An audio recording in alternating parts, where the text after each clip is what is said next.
In the conducted study, we analyzed Germany's living caregiving system with a focus on TCNs in a sequential mixed method study consisting of literature research, focus group interviews, and surveys.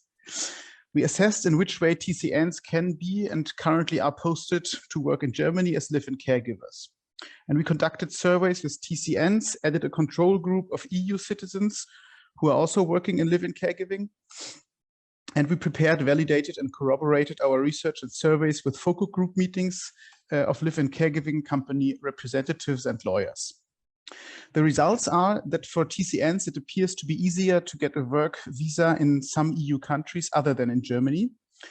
And European regulations state that TCNs are allowed to work in one country, are also allowed to be posted to other countries, such as Germany.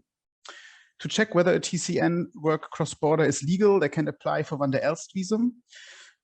Some of those regulations apply, and the visa is actually hard to get. The TCN must actually intend to work in the country where they apply for it and not in another country. We found that TCNs in live-in caregiving generally are more willing to take over more complicated jobs, work more longer hours, and also for less salary than their European counterparts. That makes it attractive for healthcare systems, companies, and families to hire live-ins from third countries. In the focus group meetings, there was much discussion about whether the posting of TCNs from European countries to Germany can be legal at all.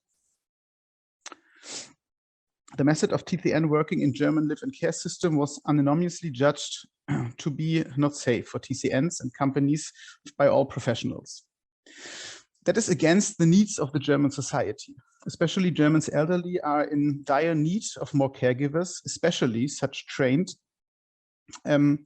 and mere helpers who spend time with elderly rather than conducting task-based caregiving with no social components. Such helpers are rarely found among the generally well-educated and trained Germans.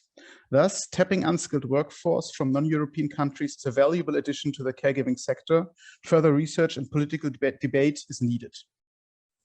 Germany first needs a safe and sound mode of organizing live-in caregiving.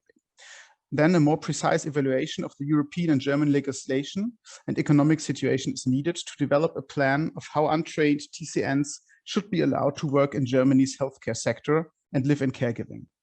Creating and executing this plan means support for the German caregiving system, further reduction of illegal labor, and not at last, a good way to integrate TCNs in our country in a meaningful way.